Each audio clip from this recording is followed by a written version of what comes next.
Good evening. Welcome to the June 2nd, 2025 meeting of the Stillwater City Council. This time I'll call the meeting to order and ask that you all stand and join us in the Pledge of Allegiance.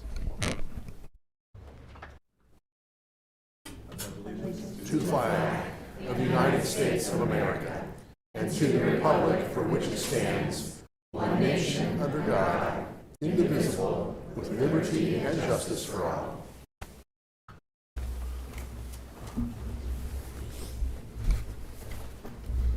Thank you, everyone. We've had a good crowd here tonight, and I think it's probably because of the variety of proclamations that we have. We have a range of proclamations tonight. We're going to start off with probably the happiest one.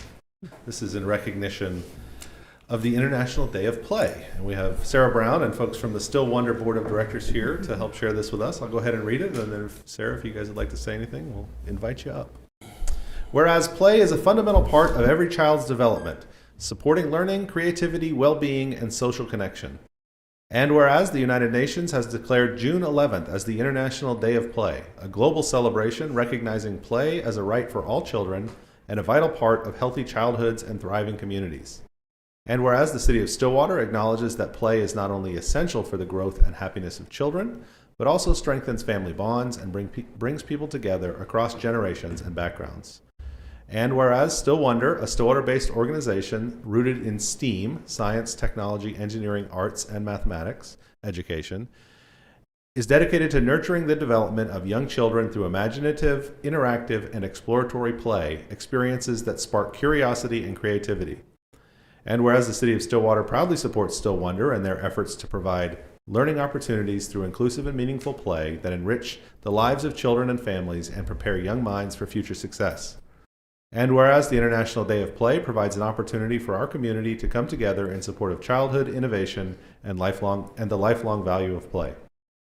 Now, therefore, I, William Joyce, Mayor of the City of Stillwater, do hereby proclaim June 11th, 2025 as International Day of Play in Stillwater and encourage all residents to support efforts that ensure every child has the opportunity to play, grow, and thrive in a world of imagination and discovery.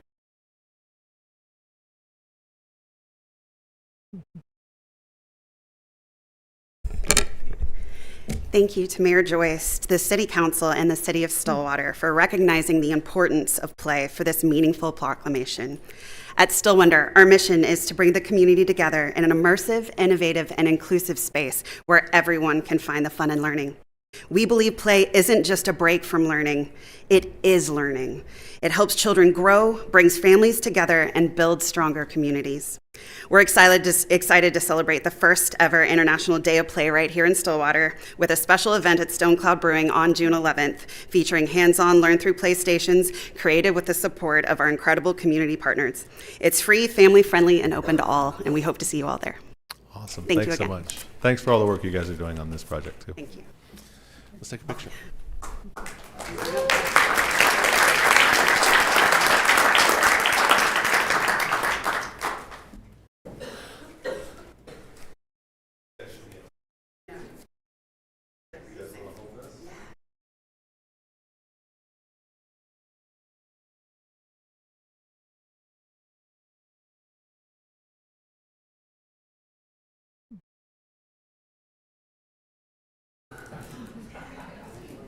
I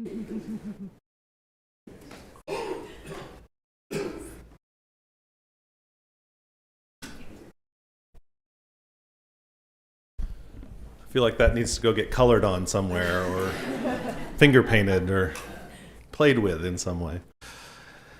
All right, moving on to more serious topics, or I guess play is very serious, but less fun topics. This is a proclamation in recognition of National Gun Violence Awareness Day, and we do have some folks here in the community who are working on this initiative and have been for a long time. Beth Furnish, Eileen Crivello, and Donna Sinnis, and I'll have them come up and say a few words when I'm done reading this proclamation. Whereas, in an average year, 802 Oklahomans die by guns, and 1,196 are wounded, making Oklahoma the 13th highest rate of gun deaths in the U.S. And whereas the City of Stillwater remains committed to promoting public safety and fostering a community where all residents feel secure. And whereas, in January 2013, Hadia Pendleton was tragically shot and killed at age 15, and people across the United States will observe National Gun Violence Awareness June 6 through 8, 2025, wearing orange in honor of Hadia and all victims of gun violence, as well as in solidarity with their loved ones. Whereas the initiative to wear orange was inspired by Hadia's friends to honor her life, choosing orange because it's the color hunters wear to protect themselves and others, symbolizing the value of every human life. And whereas on June 1st, 2022, Dr. Stephanie Hewson, Dr. Preston Phillips, Amanda Glenn, and William Love were tragically killed at St. Francis Hospital in Tulsa, and the Hewson family has encouraged communities throughout Oklahoma to participate in National Gun Violence Awareness Day in tribute to Dr. Hewson, an Oklahoma State University College of Osteopathic Medicine graduate. And whereas anyone can take part by pledging to wear orange on Friday, June 6, 2025, to raise awareness of gun violence and support responsible gun ownership with the goal of keeping our children, families, and community safe. Now, therefore, I, William Joyce, Mayor of the City of Stillwater, on behalf of the City Council and Stillwater residents, hereby proclaim Friday, June 6, 2025, as National Gun Violence Awareness Day in the City of Stillwater.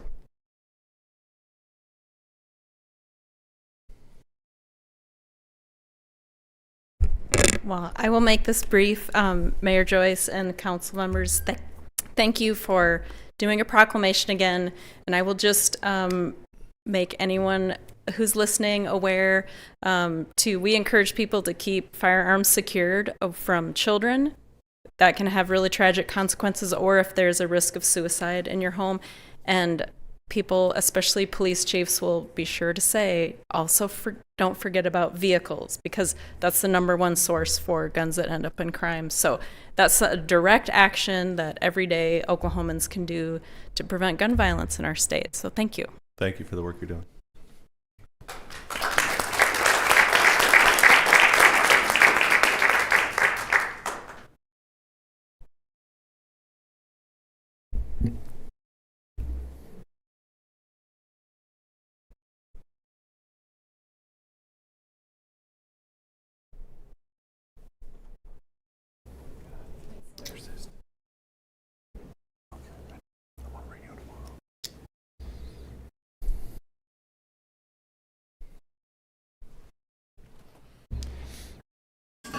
All right, our last proclamation tonight is sort of a mix of happy and sad. It is in recognition of the Monroes and of Murphy's Department Store here in Stillwater. So we'll read this, and then we'll have whoever would like to say something come up and say something. Whereas Murphy's Department Store has been a cornerstone of Stillwater's downtown for 99 years, serving generations of residents with quality merchandise, trusted service, and a true sense of community. And whereas since 1981, Terry and Nancy Monroe have owned and operated Murphy's, carrying forward its proud legacy with dedication, vision, and a deep love for the city of Stillwater, while tirelessly volunteering with numerous community organizations. And whereas in 1995, the Monroes hired Becky Moore as the store manager, and her long-standing leadership has contributed significantly to the continued success and spirit of the store. And whereas in the late 1990s, Terry Monroe successfully secured a Main Street grant to update the store's facade, and in a particularly memorable project, constructed a $10,000 ADA-compliant restroom, a humorous yet impactful milestone that exemplified his commitment to accessibility and downtown revitalization, complete with guided tours and its own ribbon-cutting ceremony. Whereas under Terry and Nancy's leadership, Murphy's has been more than a store. It has been a gathering place, a symbol of local pride, and a testament to the importance of family-owned businesses in shaping the heart of the community. And whereas in 2025, Murphy's Department Store will close its doors after nearly a century in business. And as it does, the city of Stillwater reflects with deep gratitude on the legacy Terry and Nancy leave behind. Now, therefore, I, William Joyce, Mayor of the City of Stillwater, do hereby honor and express heartfelt appreciation to Terry and Nancy Monroe for their extraordinary contributions to the Stillwater community through their lifelong dedication to local business, civic engagement, and the enduring spirit of Murphy's Department Store.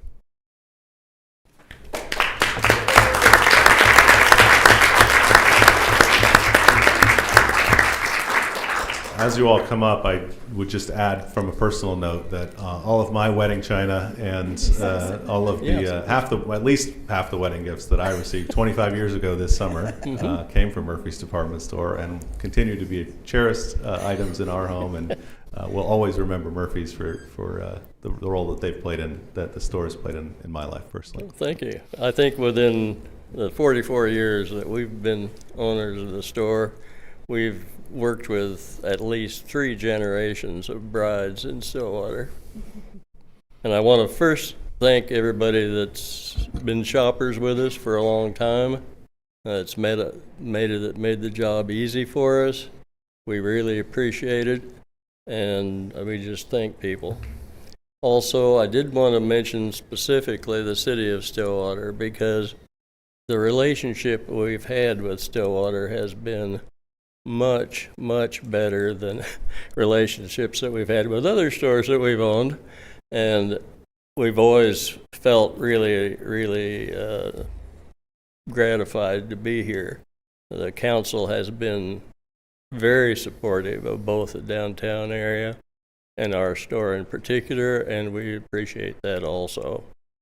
One of the things that I get asked pretty frequently is why we're closing the store. Why are you closing?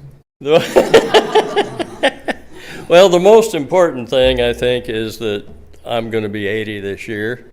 Nancy's just a little older. Becky's been with us for 30 years, and we're all pretty much ready to try something a little different for a while. I've already lived through half of a normal retirement, so I think that's basically what I wanted to thank everybody about. Thank you. Thank you so much. We really appreciate it.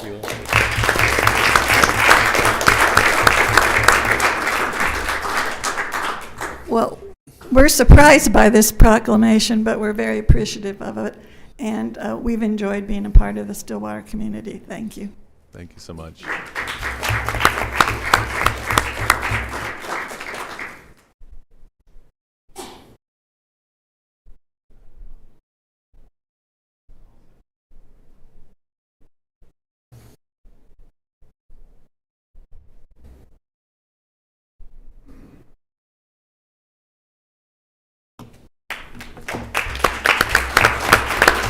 Mr. Lachance.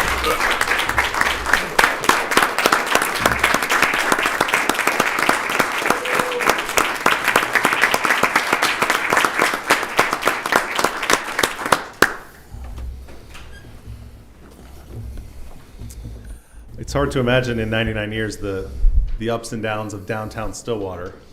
I know certainly over part of that time Murphy's was probably the one thing holding most of downtown Stillwater together, and so we certainly appreciate the history of Murphy's, and we'll miss that anchor downtown. But you are leaving downtown Stillwater better than you found it, for sure. Done a lot of work to help make downtown Stillwater continue to thrive. So again, thank you so much for that.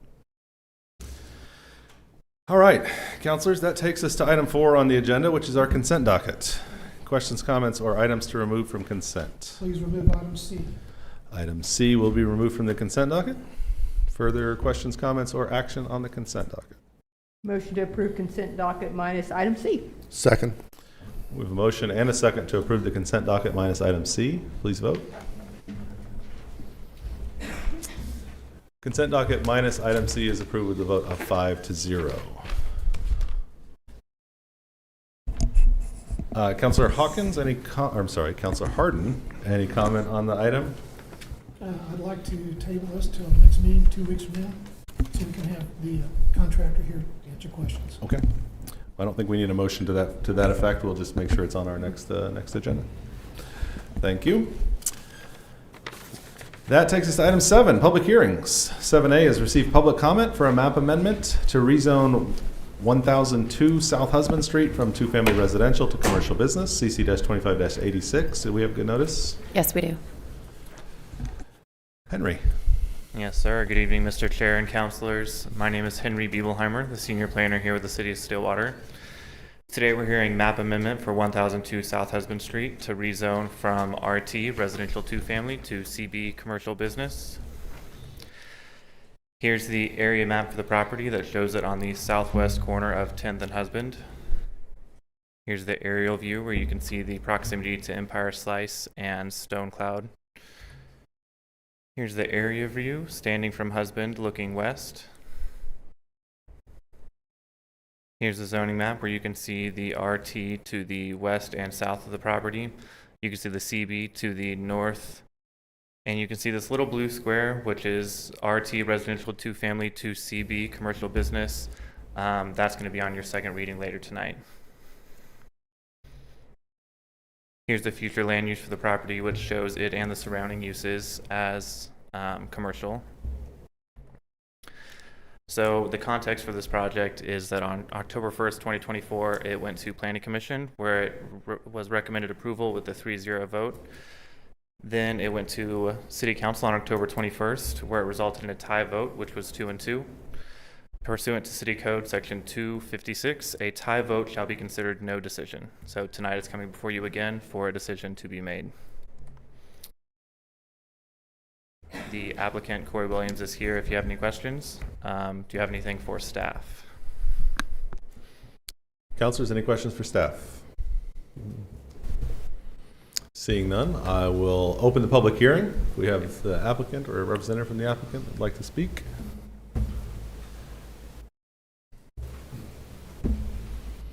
Mayor, Vice Mayor, Councilors, thank you for the opportunity to be back here. Again, kind of operating in the same area that I've been operating in. I think probably the most important thing I'd like to highlight is kind of twofold. One, this does fit within the comprehensive plan. And number two, a few years ago, we could have done this without having to stand in front of you.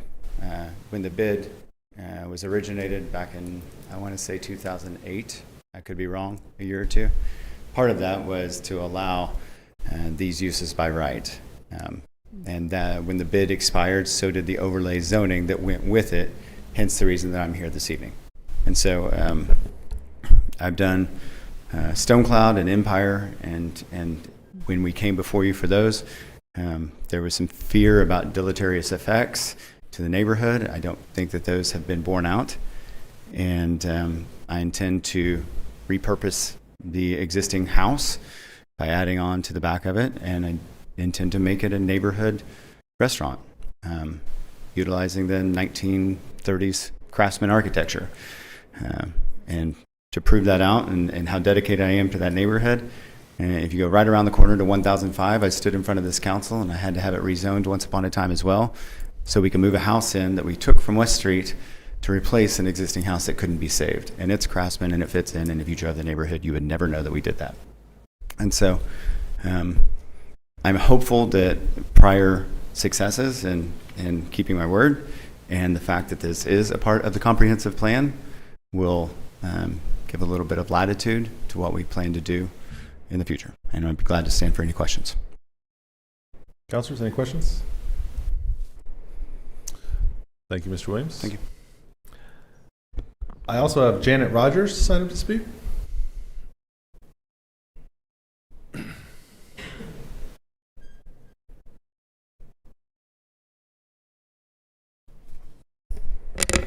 Hi, my name is Janet Rogers, and I live at 1006 South Husband, the house directly south of this property. And I'm just here, as I've been many times now, saying that I thought when I moved into, and can someone tell me when this plan for commercial use went into place?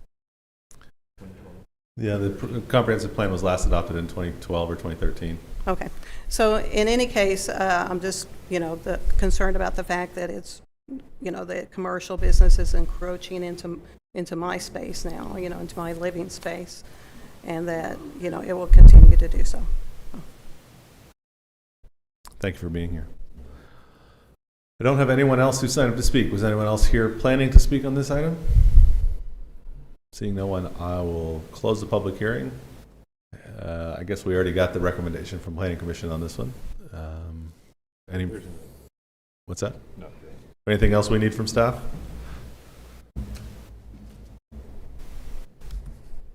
Just exactly as you said, the Planning Commission recommended 3-0. Staff supports this recommendation. Thank you. Councilors,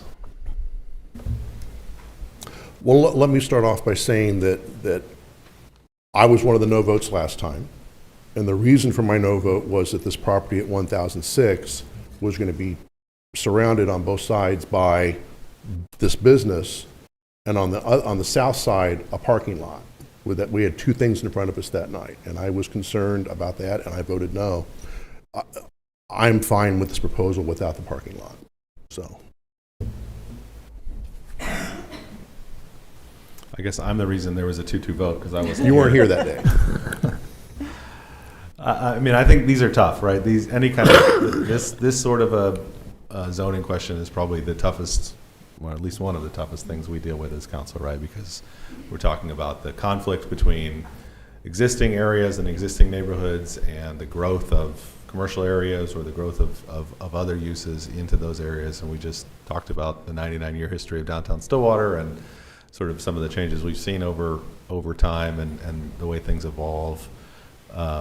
And you know, I mean, it's difficult, right? Because you know, we had a hearing 2 weeks ago or whenever the last one was on that other corner, you know, with similar sorts of concerns around changes to the nature of that neighborhood, and given its proximity to Main Street and its proximity to Block 34, which will be open here in just a little bit, and its proximity to other newer growing businesses in the area, I think it's difficult to say that the nature of that area is not going to continue to change in some way. But that's a hard thing to deal with if you already live there. And it's hard for us to try to make decisions that unfortunately impact other people's lives way more than they impact our own specific lives. And unfortunately, I guess that's what we signed up for in taking these seats. So from a personal standpoint, I think that what we're seeing in that area is a positive thing overall to the city. And I understand that it has an impact to the current neighborhoods in some ways, for sure. You know, hopefully those uses can be found to coexist in good ways. I do think that the history of development around there has been done in a thoughtful way, and I would expect it to continue to be done so. So I generally would support the rezoning on this one.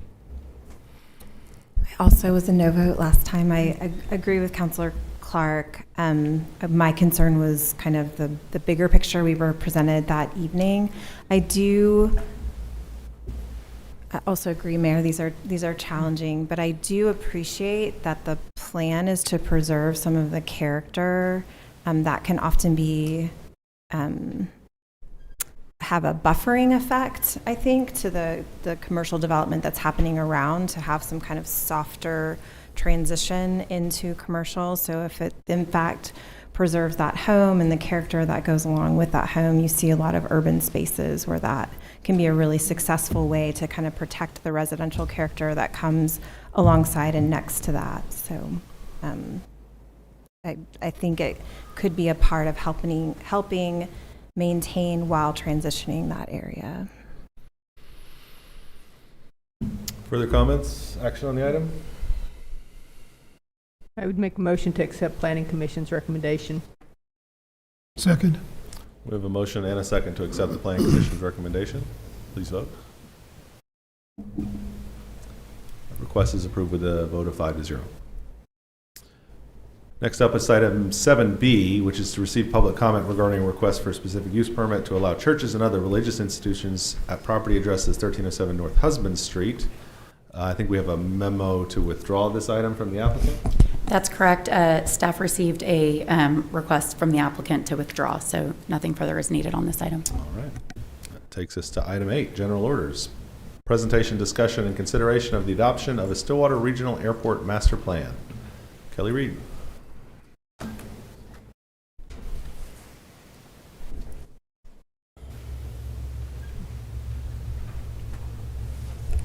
Thank you. Good evening, Mayor and Council members.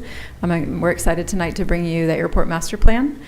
We have Kelly Maddox with Mead & Hunt that will be providing a presentation and an overview of that master plan.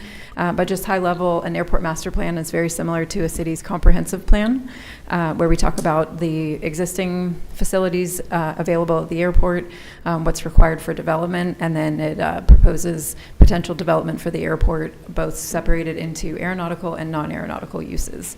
Additionally, this master plan project included an update to our airport layout plan, which is a planning and engineering document of the airport that identifies and outlines airport protected airspace and all airport surfaces and airport facilities, both aeronautical and non-aeronautical.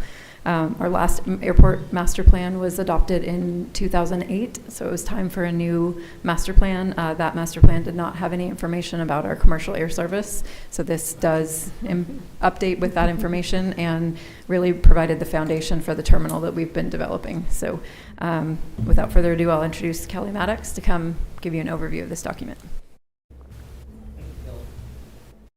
Thank you, Mayor and Council, for letting me be here tonight to make this presentation.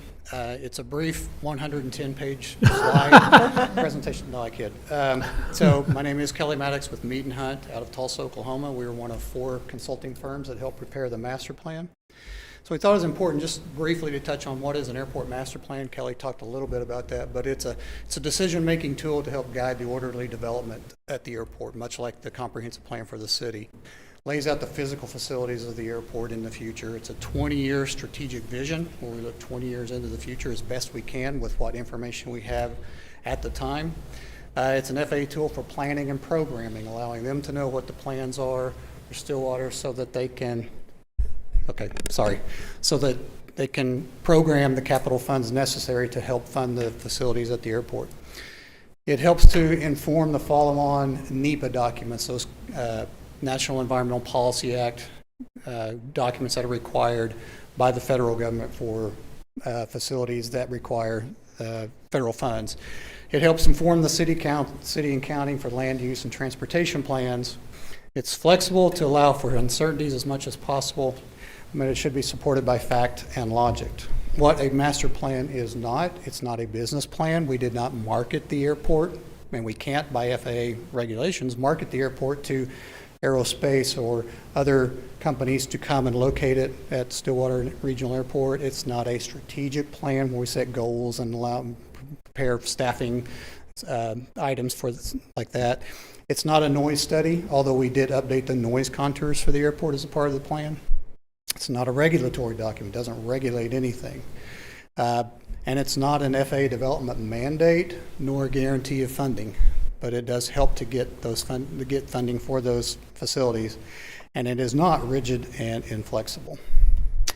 So the master plan focus areas for this airport, for Stillwater, we knew going in that there are several items that are shown here, but first and foremost will be the forecast and the air service development. What types of employments, passenger activity, and aircraft activity would occur in the future.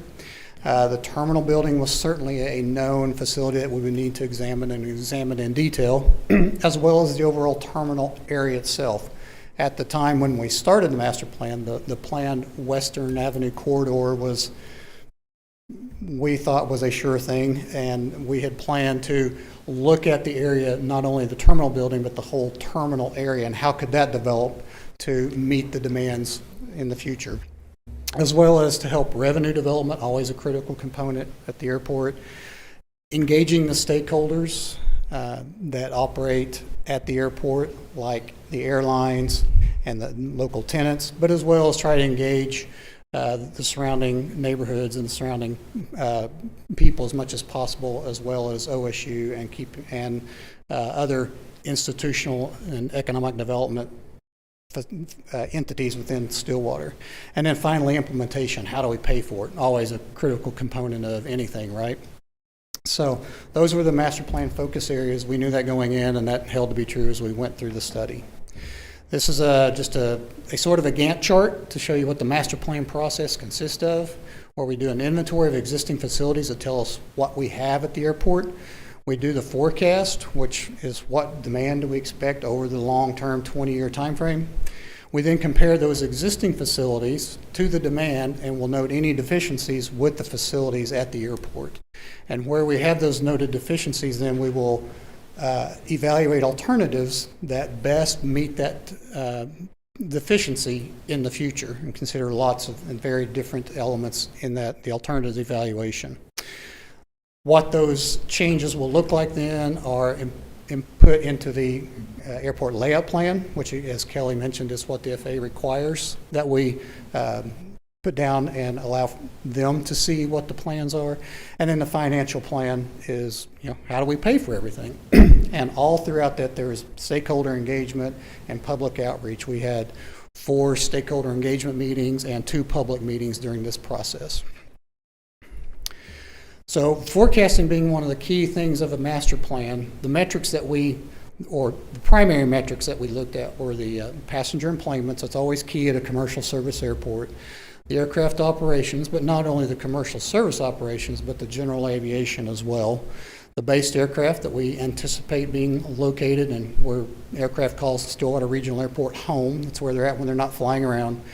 And then finally, the critical aircraft analysis that gets input into how we evaluate the facilities by the runway design code. The aircraft are, by FAA standards, are designated into certain criteria. And so you design facilities based on that critical aircraft.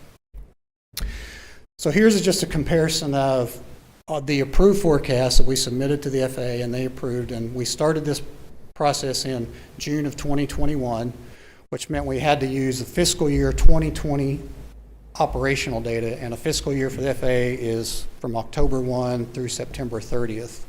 So we had the 2020 data as a starting point, and the top row indicates where we anticipated the forecast to go in the 20-year time frame, and we're showing only 5 years here. But there's a small thing that happened in 2020, right? Really small thing. And so the first year that we had to look at for 2021 was what would be the bottom dropout from the employment numbers as they decreased. So we thought that there would be somewhere around 15,000 operations from 17,000 in 2020. In reality, the second row, it wasn't as bad as we anticipated. As we work our way through the timeline, you can see that what we anticipated to happen, 2022, is actually exceeded by a significant amount. So what that tells us is that Stillwater Regional Airport rebounded from the COVID-19 pandemic a lot faster than we anticipated, the FAA anticipated, I think anybody could anticipate it at the time. And in fact, in 2023 and 2024, that rebound continued to occur much faster than we anticipated. And just to be clear, this is everything, not just commercial? These are employments. Yes, includes the chartered athletic employments as well as the commercial everything. Service. Yes, Okay. ma'am. Perfect, Yes. thank you. So, and then where are we at now? Well, 2025, the fiscal year isn't quite over, but it is estimated about 35,000 and some change in employments by the end of the fiscal year, which just tells us that Stillwater Regional Airport is on pace to exceed the 20-year employment forecast by next fiscal year. But employments does not include general aviation or the flight school or those things? It's just, yes, commercial service and the chartered athletic teams for the universities. Okay, thank you. So really, it's have exceeded expectations by a good deal. And so when we looked at forecasting for operations, I won't go into detail on this, but what's critical is to know that from the FAA standpoint that the existing critical aircraft right now is the Bombardier CRJ 700, a 65-seat aircraft, which is currently operating there. I will say when we finished the forecast, that was a 50-seat aircraft at the time, and the airlines have since transitioned to a larger aircraft. The future aircraft is a 76-seat Embraer ERJ 175. So sometime in the future, what we know about the airline industry, they plan to transition to a much larger aircraft, seating capacity-wise. And that's for the runway 1735, the north-south primary runway. And for runway 422, the critical aircraft is the Cessna 172 type aircraft that primarily used by the OSU Flight School, but among other general aviation aircraft as well. So when we convert the forecast into the required facilities, we examine both the airside and the landside facilities. Airside are the runways, taxiways, and aprons. Landside being basically everything else on the airport. And the airside requirements, what we found is to continue to plan for improved instrument approaches at the airport. That's a critical thing, and continue to plan for that. And there were some minor FAA taxiway design criteria that just needs to be addressed in the future.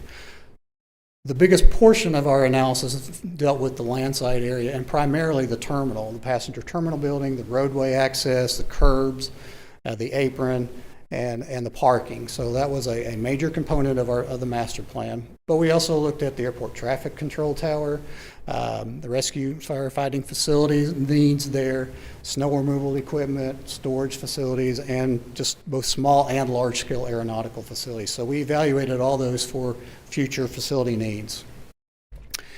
And as you might imagine, the terminal building did rise to the forefront of those needs. And so when we evaluated the needs, we considered the assumptions of that it would be used by both the scheduled commercial service passengers and the chartered university athletic teams. It would be a dual-use facility, much like the existing terminal functions now, only bigger and better. It would have a minimum of 2 gates and two hold rooms, and a minimum for 2 airlines occupancy. So there's only one airline now, American Airlines, that operates there, but to not inhibit a competition in the future, the assumption was to have space for 2 airlines. And then the minimum for the apron will be to accommodate 2 of the Boeing 737-800 aircraft, which are primarily used by the chartered airlines to fly the university athletic teams in. So just to give you an idea, when we did that, the 2020 terminal building requirements indicated that there'd be just shy of 30,000 square feet of a terminal facility, and the existing terminal building only provides 10,000 square feet, give or take, and 1,000 square feet of that is used by the FBO. So you can see that even under their 2020 conditions, the terminal building was upside down in needs, severely underwater. And then by 2040, the 20-year forecast is anticipated that the square footage needs would grow to about 32,000 square feet. So that's what we used when we turn to look at the alternatives for the terminal building, and I'll briefly touch on those. We considered 3 different alternatives. The first was concept 1, as we termed it, and that located the new terminal, the larger blue rectangle, to the north and east of the existing terminal building. North is up on this map, and it placed it where it is currently being built, but this was an alternative that we looked at. We looked at not only just the building itself, but obviously the roads, the parking, the access, the other needs that would follow, or the other facilities that would follow when the terminal building was completed and updated. And what will we do with the existing terminal building? The concept 1A was to tie into the existing terminal building, but provide that additional 32,000 square feet and hopefully repurpose some of the existing terminal building. At least we thought that would be a good idea. And then the concept 2 then was to just totally get rid of the existing terminal building and look at building the terminal to the east of the existing terminal building. And each one had its pros and cons, advantages and disadvantages, but the preferred site that just rose to the top in most of the evaluation criteria was the one where it is currently being constructed. It just made a lot of sense from a variety of different reasons, which led to, as most of you probably have seen before, the terminal building for the new terminal, or the floor plan for the new terminal building. I won't go into all the different details of it, but 2 airline spaces, 2 hold rooms, bag claim, all the things that you would see at any terminal building in the United States, just on a little bit smaller scale. Which also, these are the renderings. I'm sure you've seen those as well, but just a wonderful facility that was designed by McFarland Architects out of Tulsa. I know them well, and I just think it's going to be a great facility and an enhancement to the community in general. And just to prove that we didn't only look at the terminal and the terminal area only, the whole concept for the whole airport is illustrated here, where we've showed the terminal area as well as continued GA development to the north and east, southeast of runway 422, as well as to the west of the main north-south runway, and eventually a plan for a parallel taxiway on the west side to accommodate long-term aviation development growth on the west side of the airport. And then how do we pay for it all? Well, briefly just summarized, for 20-year time frame, roughly $161 million. Sounds like a lot of money, and it is. but it's a 20-year plan, and much of that investment is anticipated to be private investment. Someone leases the ground at the airport and they build their own hangar that will require no money from the city of Stillwater or the airport or anything else. So a significant portion of that is private development or continued investment from OSU to continue developing the flight school out there. So significant amount of money, but it's not unbearable, not doable. And then just as a summary, Easy for you to say. it is easy for me to say. But the requirements to implement the capital improvements will be continued FAA discretionary support. FAA has entitlement grants and discretionary grants, and they give the discretionary grants at their discretion. And so that to fully implement the plan, that will need continued discretionary grants, continued city support, financial support, as well as the continued funding from other sources, such as OSU, state grants from the Oklahoma Department of Aerospace and Aeronautics, the private third-party funding sources that I touched on, and any other economic development that the city or the airport can receive. And then finally, the continued congressional support and funding of the Airport Improvement Plan, or Airport Improvement Program, which is the entitlements grants that the airport is entitled to based on passenger enplanements. So with that, I will end my 110 slide presentation and just address any questions and just say thank you. Councilors? So this is the latest in a whole long series of steps. There have been public meetings. I attended one of those at the airport. Yes. So presuming we approve this tonight, what happens next? When it's approved, it becomes a part of the city plan, and Kelly then goes about implementing the projects at the airport as we have shown in the plan. And I would say that it is meant to be flexible. We know that a plan is only as good as first year, and after that it becomes out of date. Mm-hmm. So as priorities change, as funding needs change, or funding elements change, it is intended to be flexible and allow Kelly and the city to implement the newer priorities as they see fit. But continued improvement and investment in the facilities are the next steps on an annual basis, daily and annual basis. Okay. So how often should we update this, or how often are we required to update this? And it really should this be an ongoing process? It is an ongoing process. Kelly should address those annual projects and adjust as necessary. It's not mandated by the FAA that you update the ALP or the master plan at any certain time periods. What they will say is that as your needs change, if employments continue to exceed expectations, you may need to readdress this much sooner than maybe you would have if they just go along at a steady pace. If the airline fleet changes vastly different than what was anticipated, that can dictate a change to evaluate what the future will hold, and are you adequately supplying them with the needs, those sorts of things. But usually it's based on the demand or anticipated demand. If you were to be able to entice a 747 MRO facility, maintenance, repair, and overhaul facility to come to Stillwater, and they're flying in a lot of 747s, you need to reevaluate. Mm-hmm. But otherwise, 10 to about 8 to 15 years is normal given a commercial service airport. Okay. And how well we did our jobs. And if another COVID pandemic doesn't come around too. I think you could sit down now. Thank you very much. I wasn't.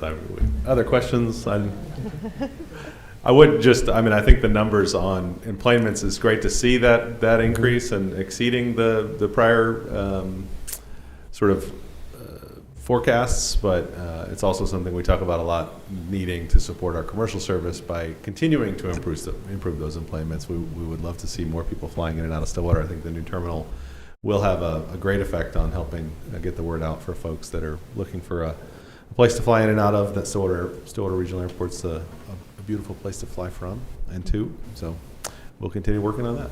Thanks so much.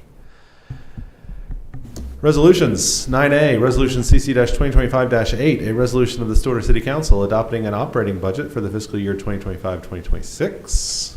I don't know that we need any additional comment on this. We've had our hearings and done all of our budget work. Questions, comments, or action on the resolution? I would just say thank you so much to Christy Cluck and the Finance Department and all of our city departments that were willing to look at their finances to see where they could cut back some. It's such a behind-the-scenes task, but it's so important to be good stewards of our funding. So, Christy, thank you and your department and the entire City of Stillwater organization for taking this so seriously. Absolutely. And with that, I would move to adopt Resolution CC-2025-8. Second. A motion and a second to adopt the resolution. Please vote. With a vote of 5-0, Resolution 2025-8 is adopted. Resolution number CC-2025-9 is a resolution of the City Council adopting the updated master plan for the Stillwater Regional Airport. I move adoption of Resolution CC 2025-9. Second. With a motion and a second, please vote. Resolution CC-2025-9 is adopted with a vote of 5-0. Item 10 is ordinances on first read. Ordinance 3571, an ordinance to rezone 1002 South Husband Street from two-family residential to commercial business. This is from earlier this evening. Councilors? Move to advance Ordinance 3571 to second reading. Second. With a motion and a second to advance the ordinance, please vote. The vote of 5-0, Ordinance 3571 is advanced to second reading. On second reading, we have Ordinance 3570, an ordinance to rezone properties addressed as 1017 and 1023 South Husband Street from two-family residential to commercial business. Councilors? Motion to adopt ordinance number 3570. Second. We have a motion and a second to adopt the ordinance. Please vote. With a vote of 5-0, Ordinance 3570 is now adopted. Reports from the officers and the board. Ms. Carnley? Nothing to report. Mr. Moore? Yes, I've got a couple talking points this evening. We're committed to protecting our customers, especially when it comes to fraudulent scams. And unfortunately, recently we've been alerted to calls where individuals are impersonating Stillwater utility and billing staff and demanding payment over the phone. And while the City of Stillwater may place courtesy calls to notify its customers of potential service issues, we will never ask for immediate payment over the phone or for your personal financial information. So if you're ever uncertain, hang up, call our number at utility billing at 405-742-8245. It's option 9, or you can just look up that information on our website too for the contact information.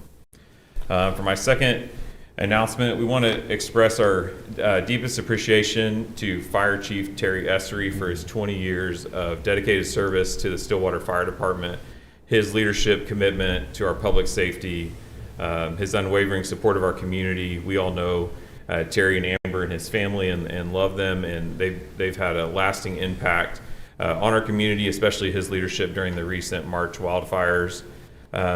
Recently, just I believe earlier today, Edmond Fire Department announced that it has hired him as their next fire chief. And while we're sad to see him go, we're also excited for this next step that him and Amber are ready to take with their family to a new challenge. And so we sincerely thank Chief Essery. He's not only an employee, but he's a close friend of mine and our staff. And so we just wish him the best. And we share in his excitement. I don't know if we share in his excitement. I don't know. That one someone wrote. I actually don't agree with that. But we do love Terry and Amber and their kids. We will definitely miss him and his leadership, but we're excited for what's next for him. Chief Essery has been a fantastic part of the Stillwater Fire Department for a long time, and his leadership just in the last few months has never been more evident. So we're certainly going to miss him around here, and congratulations to Edmund in getting a really great fire chief. Vice Mayor. Yes. Stillwater Community United will be celebrating Juneteenth at Southern Woods Park on Saturday, June 21st from 11 a.m. to 2 p.m. All community members are invited to gather for games, music, free food and drinks, and entertainment for the whole family. For more information about the event, go to visitstillwater.org/SWO Community United. Also, City Hall will be closed in observance of Juneteenth on Thursday, June 19th. Trash, recycling, and yard waste will be collected as usual. Mayor, if I might, is anyone speaking to the FEMA location tonight? It's not on a talking point. Would it be okay if I use that as a talking point? I just wanted to let everyone in our community know that we were accepted for federal assistance from FEMA if you were impacted by the wildfires on March 14th. There are 2 resources that are currently set up at our community center. The Disaster Loan Outreach Center will be set up with the Small Business Administration associates and room 102 until June 11th. They will be there Monday through Friday from 9 a.m. to 6 p.m., plus Saturdays, May 31st and June 7th from 9 a.m. to 5 p.m.